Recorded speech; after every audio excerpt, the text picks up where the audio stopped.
मैंने एक्चुअली कभी नहीं सोचा था कि ऐसा कुछ सच में हो पाएगा। I was so thrilled that I could do a song with the legendary Usha जी।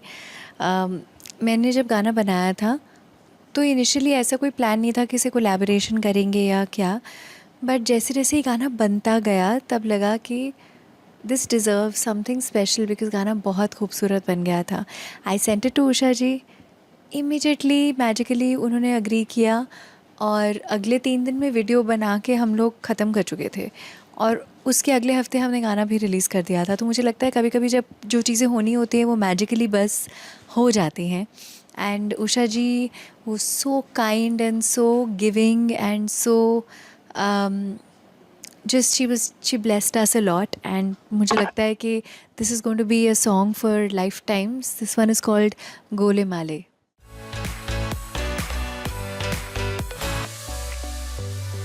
मेरी इसीलिए यही कोशिश रहती है कि हम लोग किसी न किसी तरीके से एटलीस्ट फोक म्यूज़िक को दोबारा दोबारा वापस लेके आएँ, नया नया रूप दे के। तो जब भी मैं कोई गाना आजकल रिक्रिएट कर रही हूँ तो वो पूरे तरीके से पुराना गाना उठा के उसे नए तरीके में नए म्यूज़िक के साथ डाल के बस परोस दिया है, वैसा कुछ नहीं होता है। उस गाने का एक आज के हिसाब से हम नया इंटरप्रिटेशन नहीं करते, लिरिकली भी, विजुअली भी, म्यूज़िकली भी। तो ये हमारी कोशिश रहती है, एटलीस्ट मेरी, जब भी मैं कोई भी गाना नए तरीके से करती हूँ तो।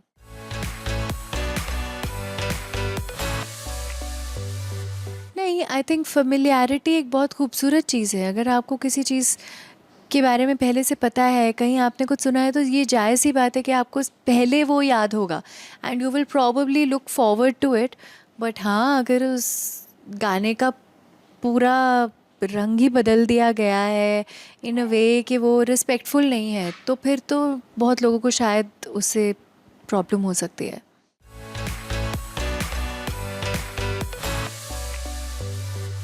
Well, if somebody can sing without auto tune, it's amazing. They should. But since technology, अब तो ऑटो ट्यून की क्या ही बात करें जब एआई आ चुका है और वो भी लोगों की आवाज़ में गा रहा है। सो या I mean technology is great but it's also bad if you over use it.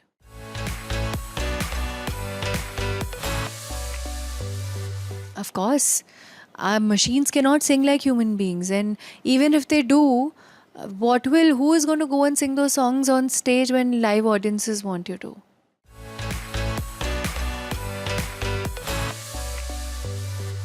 No, I mean, if it's a balance of both, that can also be done. Recreations can also be a great balance of art and skill and creativity and familiarity. So it can be a bit of all. अब हम किसी एक particular recreation के बारे में बात करें तो नहीं बोल सकते, बट अगर रिक्रिएशन करी जा रही है तो उसको इस तरीके से भी किया जा सकता है कि आप ज़बरदस्ती नहीं है कि उसको सिर्फ मॉडर्नाइज़ करके एक ग्रूव चिपका के उसके अंदर रैप डाल दिया और गाना रेडी है। You know, not necessary.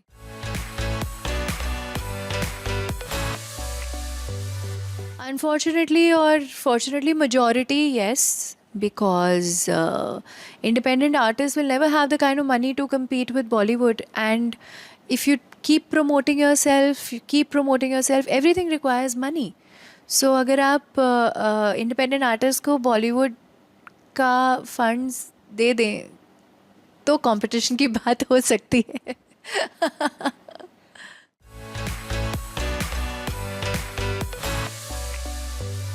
अब इसको देखने के ना बहुत सारे तरीके हैं। मेरे साथ ऐसा हुआ है कई बार कि मैंने भी कई बार ये गाना ट्राई किया है और इवेंचुअली मेरी आवाज़ में वो गाना नहीं रिलीज़ हुआ है।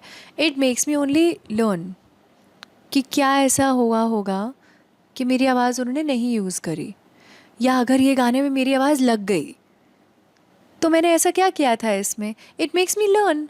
इसका दूसरा नज़रिया ये है कि या तो आप डिस्करेज होके बैठ जाओगे, यार मेरी आवाज़ ना लगी नहीं, यार मुझे मेरा यूज़ ही नहीं करना था उन्होंने मुझे।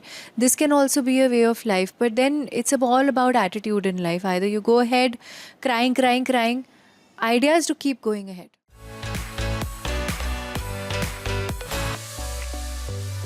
आई think they're driven by algorithms.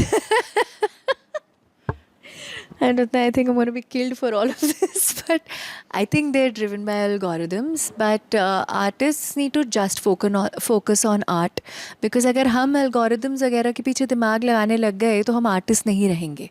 हमको अपना म्यूज़िक बनाना आता है, हमें क्रिएटिविटी पे फोकस करना चाहिए.